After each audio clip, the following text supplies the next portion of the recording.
कुंभ मेला। नाम सुनते ही मन में एक अलग ही श्रद्धा और आश्चर्य का भाव जाग उठता है। यह मेला सदियों से भारतीय संस्कृति और परंपरा का प्रतीक रहा है। यह कोई आम मेला नहीं है, बल्कि यह एक ऐसा आयोजन है जो आस्था और भक्ति की गहराई को दर्शाता है। यह आस्था, भक्ति और प्राचीन परंपरा का एक अनोखा रंग है।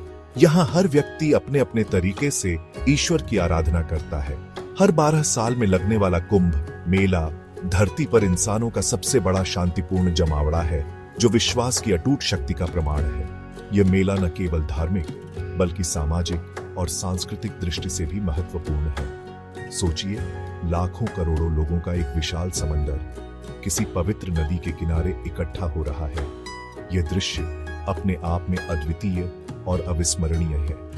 हवा में अगरबत्ती की खुशबू और मंत्रों का उच्चारण गूंज रहा है। यह वातावरण मन को शांति और सुकून प्रदान करता है। केसरिया वस्त्रों या सादे सूती कपड़ों में जीवन के हर क्षेत्र से आए श्रद्धालु एक ही उद्देश्य से आगे बढ़ रहे हैं, पवित्र जल में स्नान करके अपने पापों को धोना। यह स्नान आत्मा की शुद्धि का प्रतीक है। कुंभ मेला सिर्फ एक धार्मिक उत्सव नहीं है, यह एक ऐसा मंच है जहां विभिन्न संस्कृतियों और परंपराओं का संगम होता है। यह जीवन का उत्सव है, भारत की समृद्ध सांस्कृतिक विरासत का जीवंत प्रदर्शन है। यहाँ नृत्य, संगीत और कला के विभिन्न रूप देखने को मिलते हैं। ये आत्मचिंतन का समय है, आध्यात्मिक नवीनीकरण का और खुद से बड़ी किसी चीज से जुड़ने का। यहाँ हर व्यक्ति को अपने भीतर झांकने और आत्मा की गहराई को समझने का अवसर मिलता है। कुंभ मेले की उत्पत्ति पौराणिक कथाओं में छिपी है, जो समय की शुरुआत से जुड़ी है। प्राचीन हिंदू धर्म ग्रंथों के अनुसार देवताओं और राक्षसों ने कभी अमृत यानी अमृता के रस की तलाश में समुद्र मंथन किया था। इस महायुद्ध के दौरान समुद्र से अमृत का एक कलश निकला। इस अमृत कलश के लिए देवताओं और राक्षसों के बीच भयानक युद्ध हुआ। इस युद्ध में अमृत की कुछ बूंदें पृथ्वी पर 4 स्थानों पर गिरी: हरिद्वार, प्रयागराज, उज्जैन और नासिक। ये 4 शहर पवित्र स्थल बन गए, हमेशा के लिए अमृत के स्पर्श से पवित्र हो गए। माना जाता है कि कुंभ मेला इसी दिव्य घटना की याद में मनाया जाता है और हर शहर बारी बारी से इस मेले की मेजबानी करता है।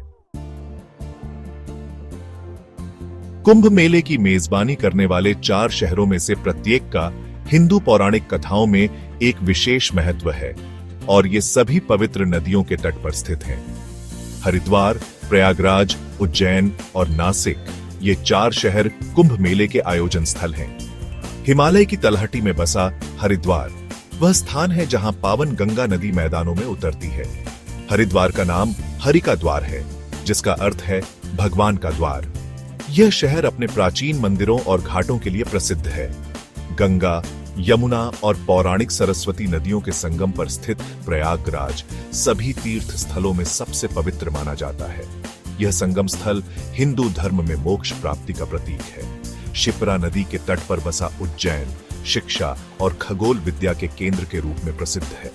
उज्जैन का महाकालेश्वर ज्योतिर्लिंग मंदिर विशेष रूप से महत्वपूर्ण है, जो भगवान शिव को समर्पित है। गोदावरी नदी के तट पर स्थित नासिक भगवान राम, जो रामायण के नायक हैं, से जुड़ा है। नासिक का पंचवटी क्षेत्र वह स्थान है जहां भगवान राम, सीता और लक्ष्मण ने अपने वनवास के दौरान समय बिताया था। कुंभ मेला इन 4 शहरों में बारी बारी से लगता है और हर 12 साल में एक बार हर जगह ये मेला आयोजित किया जाता है। इस मेले में लाखों श्रद्धालु भाग लेते हैं, जो इसे दुनिया के सबसे बड़े धार्मिक आयोजनों में से एक बनाता है। कुंभ का समय एक जटिल ज्योतिषीय कैलेंडर द्वारा निर्धारित किया जाता है, जिसमें सूर्य, चंद्रमा और बृहस्पति की स्थिति महत्वपूर्ण भूमिका निभाती है। यह ज्योतिषीय गणना सुनिश्चित करती है कि मेला शुभ समय पर आयोजित हो। कुंभ मेला केवल एक धार्मिक आयोजन नहीं है, बल्कि यह एक जीवन बदलने वाला अनुभव है। श्रद्धालुओं का मानना है कि कुंभ के दौरान पवित्र नदियों में स्नान करने से उनके पाप धुल जाते हैं और जन्म मृत्यु का चक्र टूट जाता है। कुंभ का वातावरण भक्ति और आध्यात्मिक ऊर्जा से ओतप्रोत होता है। राख से सने शरीर और लंबी जटाओं वाले साधु इस आयोजन के रहस्यमय आकर्षण को और बढ़ा देते हैं। कई श्रद्धालु कुंभ तक पहुंचने के लिए सैकड़ों मील पैदल चलकर कठिन यात्राएं करते हैं। उनका अटूट विश्वास और दृढ़ संकल्प आस्था की शक्ति का प्रमाण है। कुंभ मेले के आयोजन जैसा विशाल कार्य करना एक बहुत बड़ा काम है। यह आयोजन न केवल धार्मिक महत्व रखता है, बल्कि यह एक अद्वितीय सांस्कृतिक और सामाजिक घटना भी है। लाखों लोगों के अस्थायी शहर के लिए भोजन, पानी, स्वच्छता और सुरक्षा प्रदान करने की कल्पना कीजिए। यह एक अस्थायी शहर है जो कुछ ही हफ्तों में उभरता है और इसमें सभी आवश्यक सुविधाएं होती हैं। भारत सरकार विभिन्न धार्मिक संगठनों के साथ मिलकर इस आयोजन को सुचारू रूप से चलाने के लिए एक बड़े पैमाने पर काम करती है। यह एक जटिल प्रक्रिया है जिसमें महीनों की योजना और समन्वय शामिल होता है। नदियों पर अस्थायी पुल बनाए जाते हैं और तीर्थ यात्रियों की भीड़ को समायोजित करने के लिए विशाल तंबू शहर उभर आते हैं। यह सब कुछ एक अस्थायी लेकिन प्रभावी व्यवस्था के तहत होता है। चिकित्सा शिविर, भोजन के स्टॉल और अन्य आवश्यक सेवाएं स्थापित की जाती हैं। इन सेवाओं का उद्देश्य तीर्थयात्रियों की सभी आवश्यकताओं को पूरा करना है। इस काम का पैमाना अद्भुत है, जो मानव की कुशलता और संगठनात्मक कौशल का प्रमाण है। यह आयोजन दिखाता है कि कैसे एक विशाल जनसमूह को व्यवस्थित और सुरक्षित रखा जा सकता है।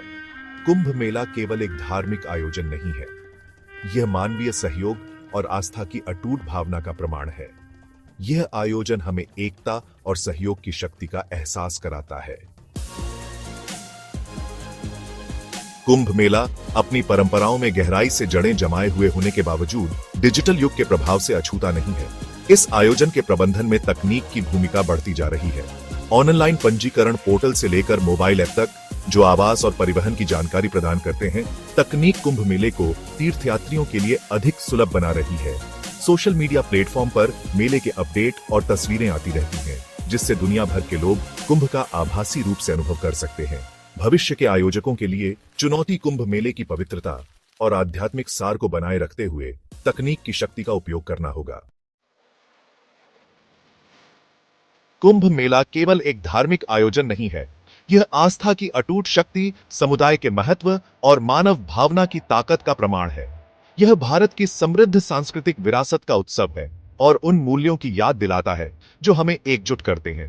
जैसे जैसे दुनिया आपस में जुड़ती जा रही है, कुंभ मेला एकता और सहिष्णुता का एक शक्तिशाली संदेश देता है। यह एक अनुस्मारक है कि हमारे मतभेदों के बावजूद हम सभी अपनी साझा मानवता से एक हैं। कुंभ मेला आने वाली पीढ़ियों को प्रेरित और मोहित करता रहेगा। इसकी विरासत समय के साथ आस्था, एकता और मानवता की अटूट भावना के प्रतीक के रूप में गूंजती रहेगी।